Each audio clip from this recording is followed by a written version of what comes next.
The moment my daughter, Meyer 30, unwrapped the box, a collective gasp swept across the elegantly decorated backyard where we were celebrating her birthday. It wasn't the gasp of awe, but of stunned disbelief. The box, beautifully wrapped in gold paper, was presented by her mother-in-law, Eleanor 65, the matriarch of the ultra-wealthy Hawthorne family. Maya, standing next to her husband, Julian 32, pulled out not a piece of jewelry, not a designer handbag, but a crisp black and white housekeeper's uniform complete with a lace apron and a small, stiff cap. A small card was attached. To my dearest daughter-in-law, now that you're settled, it's time to truly embrace your new role in the family. We look forward to seeing you shining in this, darling. Love, Eleanor. I, David 58, a self-made man who built his life around ensuring Maya was treated with respect, felt a cold, volcanic rage erupt inside me. This wasn't a joke. It was a deliberate, calculated public humiliation meant to remind Maya, the small business owner, of her place beneath the old money Hawthorns and to crush her ambition. The uniform wasn't just fabric. It was a symbol of Eleanor's monstrous control, aimed directly at breaking Maya's spirit. Julian, my son-in-law, merely chuckled nervously, instantly siding with his mother, proving he lacked the spine to defend his wife.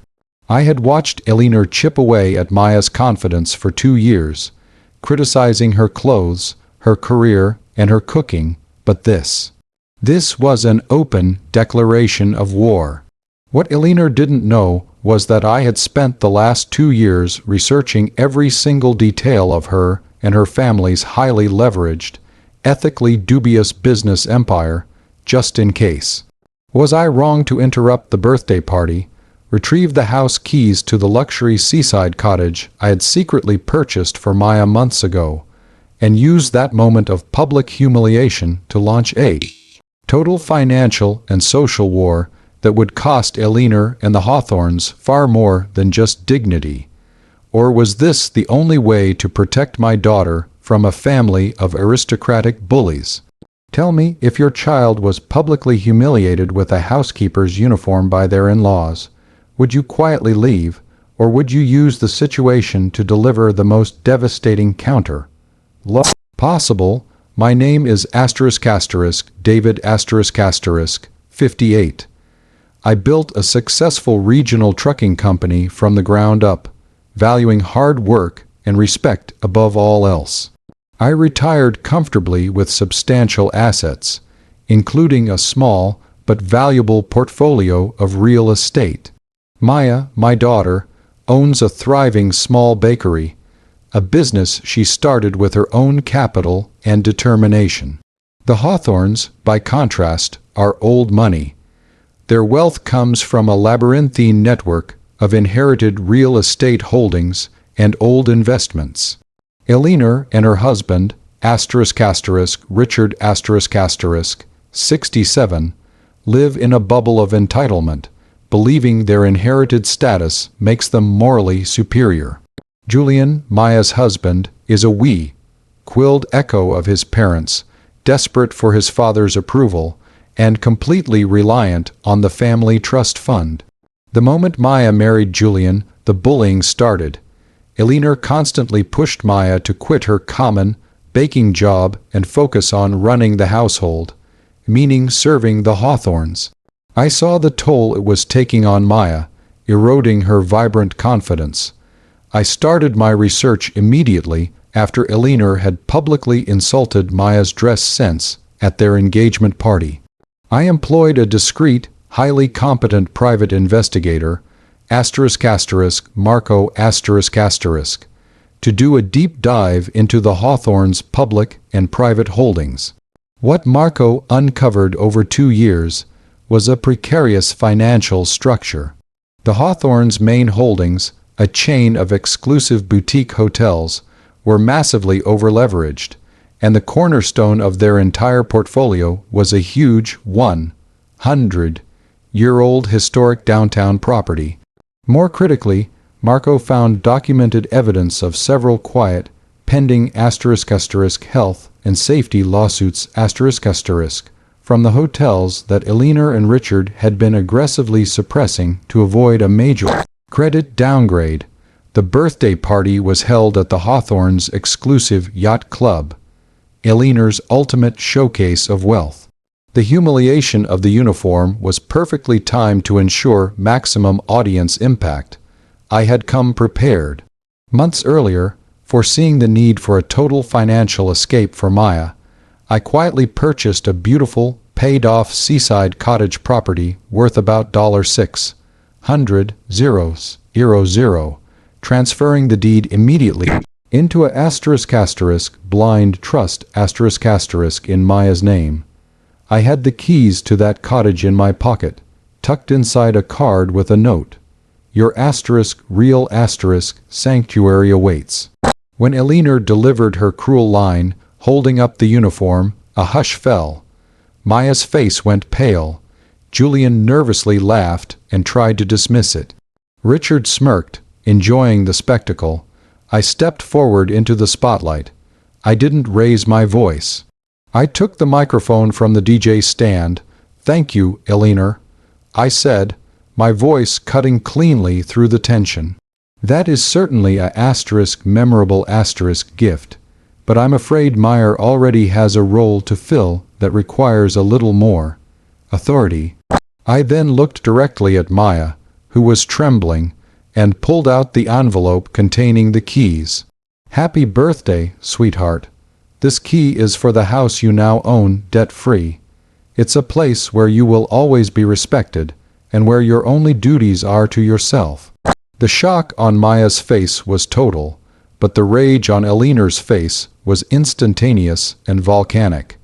She knew I had just provided Maya with financial independence, destroying their control. This was my moment. The war was on, and I had the decisive first strike. So that's the situation I was in. My daughter, Maya, was publicly humiliated by her mother-in-law, Eleanor, who gave her a housekeeper's uniform for her birthday. I had just presented Maya with the keys to a $600,000 debt-free cottage, giving her the means to escape the Hawthorns' control. I also held 2 years of meticulously documented evidence from my private investigator concerning their highly leveraged hotel empire and suppressed lawsuits. Before I tell you about the shocking, multi-stage revenge I executed right there at the party, a revenge that cost the Hawthorns millions and annihilated their social standing, I want you to pause and comment below what you would have done in my shoes. Would you have stopped at the house gift? Or would you have used the financial research to bring down their entire empire? I did not stop at the house gift. Financial independence was the defense. Total social and financial annihilation was the necessary offense. I wasn't just protecting Maya. I was ensuring the Hawthorns could never hurt her again. I lowered the microphone just enough for my voice to carry to the inner circle. Eleanor, Richard, and Julian. "Eleanor," I continued, speaking with a polite, deadly calm, "I suggest you take a look at your phone.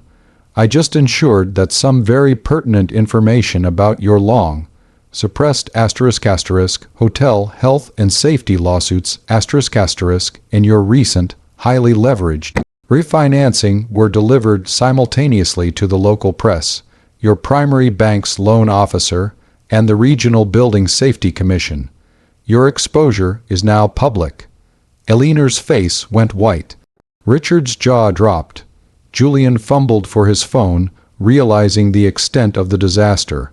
The chaos that followed was instant and spectacular. People around them began whispering as news alerts popped up on their phones.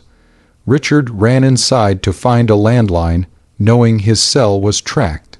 I looked at Maya, who was now weeping, but not from sadness, from the sheer force of the protective shield I had just dropped around her. "Maya," I said, my voice softened, "the Hawthorns are toxic.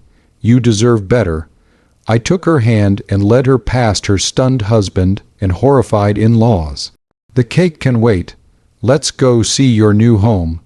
The aftermath of that single, explosive night was the total systemic collapse of the Hawthorne empire. 1. Financial implosion. The simultaneous release of the lawsuits and the highly detailed information about their excessive leverage triggered an immediate review by their bank.